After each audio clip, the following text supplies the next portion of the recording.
Good day, folks. So today my topic is Onko Chishin and the meaning of Keiko. Now, if you don't know what that means, hang on, you're going to see it. Most of us traditional karate guys and kobudo guys, they know what it means, but don't worry, we take you along, okay? So, while writing on a new book, I decided to include a concise glossary of key terms used in early Okinawan karate. Many of these words appear simple at first glance, yet their meanings shift considerably depending on historical period, discipline, and usage. To form a clear and accurate understanding of their meanings and underlying concepts, I routinely consult Japanese dictionaries rather than relying solely on modern martial arts interpretations. Sometimes this process is quick and straightforward. At other times, however, it's more complex. So the terms I'm discussing here is one such case of higher complexity. Let me start by saying a quote. The master said, "If a man keeps cherishing his old knowledge, so as continually to be acquiring new, he may be a teacher of others."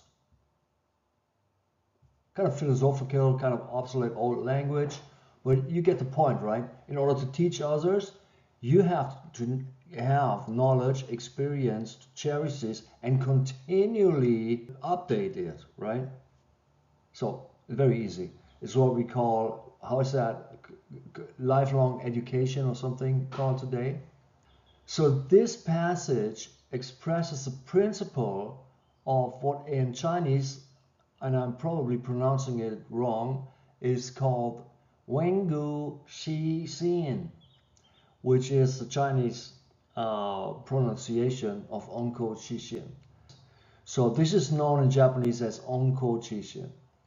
In essence, this means by revisiting what you and others already know, discovering or creating it anew, or discovering something new through it, you become ready to teach.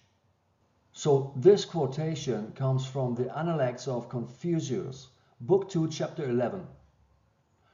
Over time, this idea became foundational in East Asian educational thought, influencing scholarly, artistic, and martial traditions alike.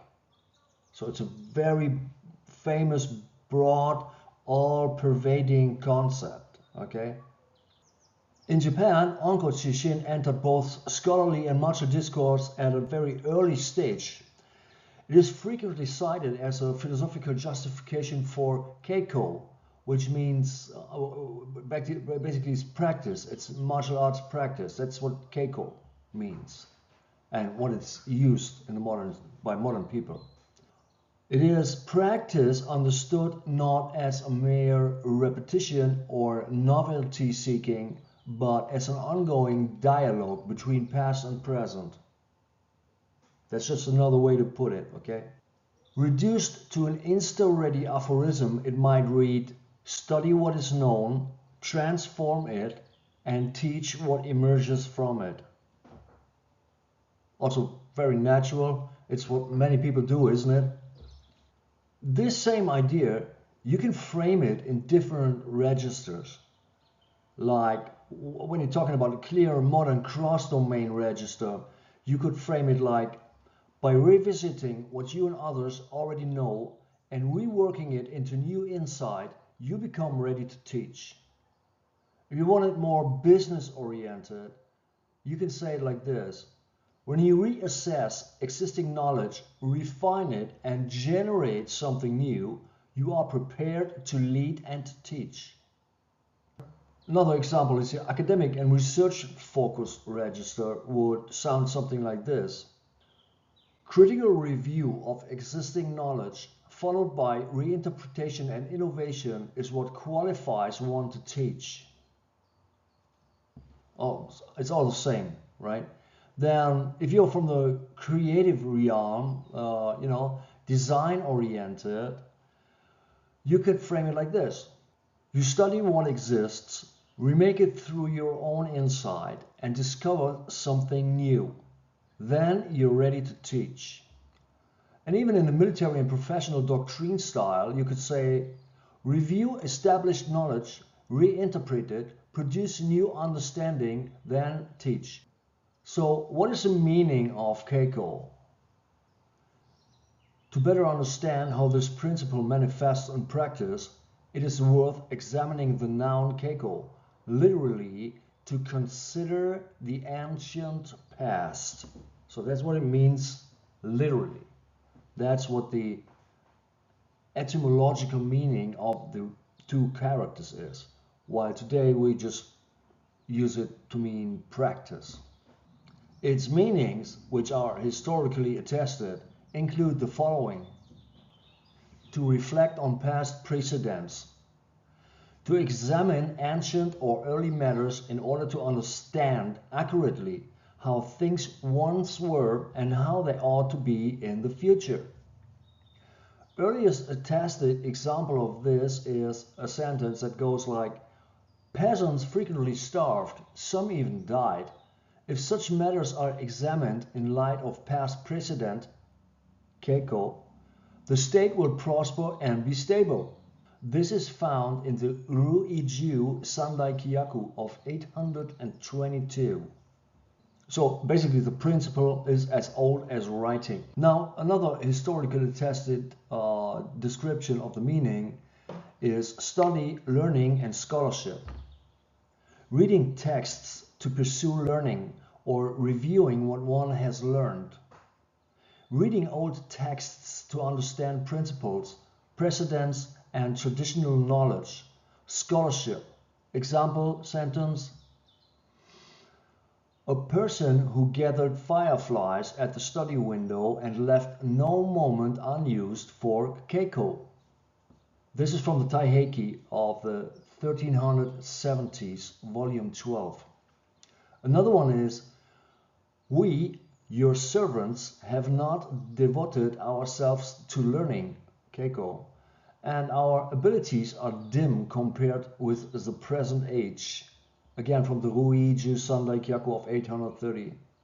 Another is, though there are many kinds of learning, first of all one should read books, copy characters, and learn to count things. This is the foremost endeavor. Shogaku Tokuhon by Tanaka Yoshikado, 1873. Another description of the meaning is the following, and it is from the realm of practice, training, disciplined study. In that sense, Keiko means repeated, disciplined exercise, cultivation through repeated practice, learning and refining skills in the martial arts, brackets Bugei, performing arts, brackets Geino, or technical disciplines. Common expressions include to devote oneself to Keiko, to give Keiko, or to improve through daily Keiko.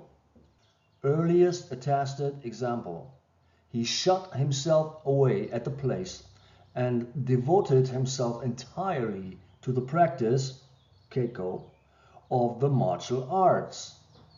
Found in the Heiji Monogatari of around 1220.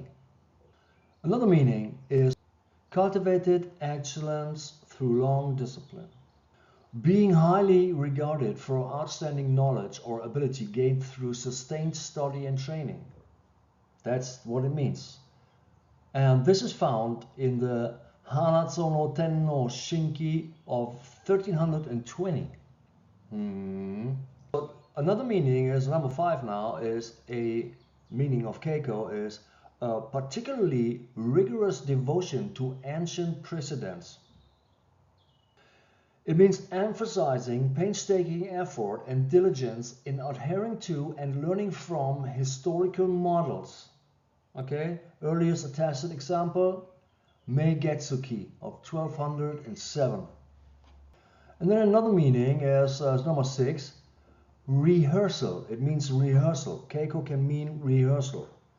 A practice conducted prior to performance, especially in theater or performing arts. General rehearsal, so Keiko, stage rehearsal, enbu rehearsal. We're making a rehearsal for martial arts demonstration we're having later today or on Saturday or whatever. Okay. And now I'm gonna wrap this up. As seen in this light, the term Keiko is not simply practice. It is a method of thinking, a disciplined return to the past in order to create something valid, alive, and transmissible in the present. And in that sense, returning to the beginning, Onko Chishin is not just a slogan, it's a responsibility.